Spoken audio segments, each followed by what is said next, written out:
ये है मशरूम, जिसे आप में से बहुत से लोग जरूर काफी पसंद करते होंगे। पूरी दुनिया में मशरूम खाने वालों की कोई कमी नहीं है, तो वहीं कुछ लोग इसे खाने के बजाय इसकी खेती में ज्यादा इंटरेस्ट रखते हैं और इसकी वजह है मशरूम की खेती से मिलने वाला बहुत सारा पैसा। मशरूम की खेती मतलब जैकपॉट से दोस्ती। जी हाँ, आपने बिल्कुल सही सुना। तो कैसे करी जाती है मशरूम की खेती और क्यों इस इकलौती सब्जी को लेकर दुनिया भर में लोगों के अंदर इतनी ज्यादा क्यूरियोसिटी पनपती है। और अगर आप भी ये सब सुनकर क्यूरियोसिटी के समंदर में डुबकी लगा चुके हैं तो चलिए आपकी नैया हम पार करवाते हैं और इस वीडियो में दिखाते हैं कि कैसे होती है मशरूम की खेती और फैक्ट्री में इसे कैसे तैयार किया जाता है। वीडियो को शुरू करें इससे पहले अगर आप हमारे चैनल पर पहली बार आ रहे हैं तो चैनल को सब्सक्राइब करके बेल आइकन जरूर दबा दीजिएगा ताकि आने वाली वीडियो का अपडेट आप तक पहुंचता रहे। दोस्तों, मशरूम की खेती के बारे में कहा जाता है कि इसकी खेती बाकी सब्जियों के मुकाबले काफी ज्यादा अलग होती है और इसमें मेहनत भी काफी ज्यादा लगती है। वहीं मशरूम काफी महंगा भी होता है। इसकी खेती के लिए सबसे पहले इसके सबस्ट्रेट को तैयार किया जाता है। इसके लिए गेहूं या चावल के सूखे तने यानी कि पराली को लिया जाता है जो बंडल के रूप में होते हैं, जिसे आप यहाँ पे देख सकते हैं। इसके बाद इस स्ट्रॉ को मशीन की हेल्प से गर्म पानी में डाला जाता है जिसमें फार्मेलिन और बविस्टिन मिला होता है और इसे डालने के थोड़ी देर बाद इन्हें इसी मशीन की हेल्प से निकाल लिया जाता है। लेकिन अब आप कहेंगे कि आखिरकार इसकी क्या जरूरत है? तो आपको बता दें कि जरूरत है भाई, क्योंकि इसमें कई तरह के बैक्टीरिया और माइक्रो ऑर्गेनिजम्स मिले होते हैं जिससे पानी में डालने के बाद खत्म किया जाता है। अब आपको एक बात और याद दिला दें कि मशरूम की खेती के लिए इसी सबस्ट्रेट का इस्तेमाल किया जाता है, ना कि मिट्टी का। यस, जब स्ट्रॉ के ये बंडल गर्म पानी से निकाल लिए जाते हैं तो एक तरह की मशीन में इन्हें डालकर इसका भूसा तैयार किया जाता है। अब यहाँ पे आप देख सकते हैं कि कैसे ये मशीन इसे भूसे में कन्वर्ट कर देती है। इसके बाद इसमें और भी चीजें मिलाई जाती हैं जिसमें सल्फर, चूना और भूसी होता है। वहीं इससे सबस्ट्रेट का पीएच भी नॉर्मल हो जाता है जिससे मशरूम को उगाने में काफी मदद मिलती है। और आपको बता दें कि सबस्ट्रेट में नमी सबसे बड़ा रोल निभाती है, क्योंकि मशरूम की ग्रोथ के लिए नमी बहुत जरूरी है। लेकिन इस बात का ध्यान रखा जाता है कि इस सबस्ट्रेट में नमी जरूरत से ज्यादा ना रहे। इसके लिए इस सबस्ट्रेट को बाहर कहीं बड़ी सी जगह पे वर्कर्स की हेल्प से फैला दिया जाता है जिससे इसमें मौजूद ज्यादा नमी हवा में उड़ जाए और इसके बाद इसे स्टोर कर लिया जाता है और फिर इसे फैक्ट्री में मौजूद ट्रे में भरा जाएगा और ये काम मशीन की मदद से किया जाएगा। और आपको बता दें कि मशरूम की खेती के लिए बीजों का चयन भी बहुत जरूरी होता है, क्योंकि अच्छी वैरायटी के बीज अच्छा प्रोडक्शन देते हैं। तो बीज बिल्कुल भी पुराने नहीं होने चाहिए। सबस्ट्रेट को तैयार करने के बाद अब बारी आती है इसमें बीज डालने के प्रोसेस की। इसके लिए मशीन की हेल्प से बीजों को सबस्ट्रेट में मिला दिया जाता है और मशीन इन बीजों को सबस्ट्रेट में मिलाने के बाद इन्हें कन्वेयर बेल्ट की हेल्प से आगे बढ़ाती जाती है और फिर इसे मशीन की हेल्प से एक तरह के ट्रे में फैला दिया जाता है। वहीं सबस्ट्रेट और बीज का रेशियो सही होना चाहिए, यानी कि टोटल सबस्ट्रेट में 3% बीज होना चाहिए। इसके बाद आगे के प्रोसेस में इन क्यारी में मिक्सचर को बराबर कर दिया जाता है। वहीं इन ट्रे को मशीन की मदद से एक एक रो में सेट कर लिया जाता है। अब ये बात जानना जरूरी है कि मशरूम की खेती के लिए इस सबस्ट्रेट और बीज के मिक्सचर को एक जगह पॉकेट में भी रख सकते हैं और इसी के साथ ही साथ इसकी खेती के लिए बड़े कमरे बनाए जा सकते हैं जिसमें पॉकेट में मशरूम की खेती की जा सकती है और इसमें मिक्सचर की लेयर बनाने की कोई जरूरत नहीं होती है। वहीं इस बात का ध्यान रखा जाता है कि इसमें हवा ना लगे, नहीं तो इसकी नमी खत्म हो जाएगी।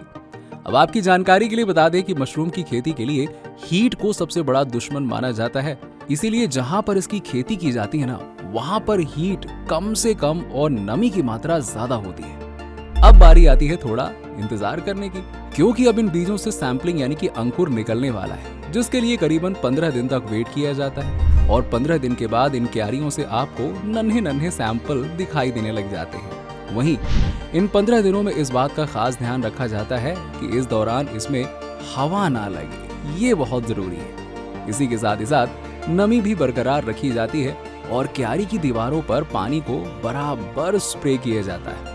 इसके अलावा इन जगहों पर रोशनी की अच्छी व्यवस्था प्रॉपर रहती है। और आपको बता दें कि मशरूम की खेती के लिए करीबन 20 से 30 डिग्री सेल्सियस का टेम्परेचर जरूरी होता है और 15 दिनों के बाद जब मशरूम के पौधे और ग्रो करने लगते हैं तो उस लॉन में हवा की व्यवस्था भी की जाती है इसके लिए पंखे भी लगाए जाते हैं। वहीं इसी के साथ ही साथ मशरूम की फसल तेजी से ग्रो करने लगती है, जिसे आप यहाँ पे देख सकते हैं। करीबन 30 से 40 दिन के बाद में मशरूम की फसल तैयार हो जाती है, जो आपको यहाँ बड़े बड़े तने के रूप में सफेद कलर में नजर आ रही है। अब अगले प्रोसेस में इन क्यारियों को वर्कर्स की हेल्प से तोड़ लिया जाएगा और इसके लिए वर्कर्स इन क्यारियों से मशरूम के फल को अलग कर लेते हैं और एक बास्केट में स्टोर करते जाते हैं। और ये काम बहुत ही आसानी के साथ में किया जाता है, क्योंकि मशरूम के तने नाजुक होते हैं जो डैमेज हो सकते हैं। वहीं ये बात गौर करने वाली है कि जिस बास्केट में इन्हें स्टोर किया जाता है उसमें छेद होने चाहिए, जिससे मशरूम में हवा लगती रहे। अब जब ये काम कर लिया जाता है तो अब फैक्ट्री में बारी आती है इनको प्रोसेस करने की, और इसके लिए इन मशरूम के तने को एक जगह की मशीन में रखा जाता है, जहां पर इनकी ग्रेडिंग प्रोसेस यानी कि क्वालिटी चेक की जाती है। अब आपकी जानकारी के लिए बता दें कि ग्रेडिंग प्रोसेस में मशरूम के कलर और साइज को चेक किया जाता है। वहीं ये काम इस मशीन में लगे रोबोटिक आर्म की हेल्प से किया जाता है। इसके अलावा ये रोबोटिक आर्म खराब और डैमेज मशरूम का पता लगा लेते हैं और फिर उसे बाहर निकाल लिया जाता है। इसके बाद इन्हें कन्वेयर बेल्ट की हेल्प से आगे बढ़ा दिया जाता है, जहां पर दूसरी तरफ अगली मशीन की हेल्प से इन मशरूम को अच्छे और खराब क्वालिटी के बेस पर अलग कर लिया जाता है।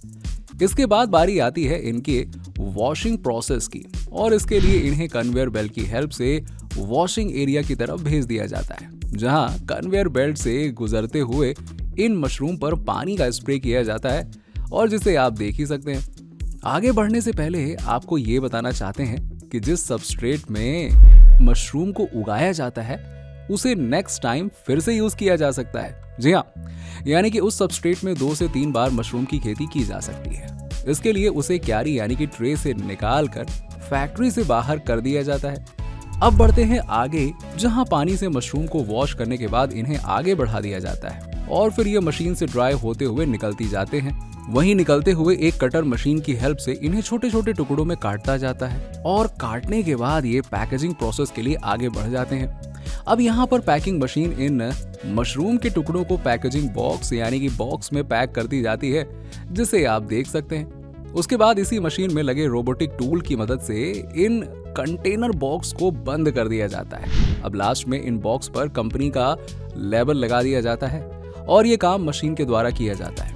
इसके बाद वर्कर्स की हेल्प से इन बॉक्स को स्टोर कर लिया जाता है, जिसके बाद इन्हें बड़े से बॉक्स में पैक करके टेप से सील कर दिया जाता है और इसके बाद इन्हें एक जगह पर स्टोर करके मार्केट में भेजने के लिए तैयार किया जाता है और ट्रांसपोर्ट की मदद से इन्हें भेज दिया जाता है, जहां से इन्हें खरीद कर आप इसका स्वाद ले सकते हैं। वैसे स्वाद में तो ये बेमिसाल होते ही होते हैं, इसमें तो कोई दो राय नहीं है।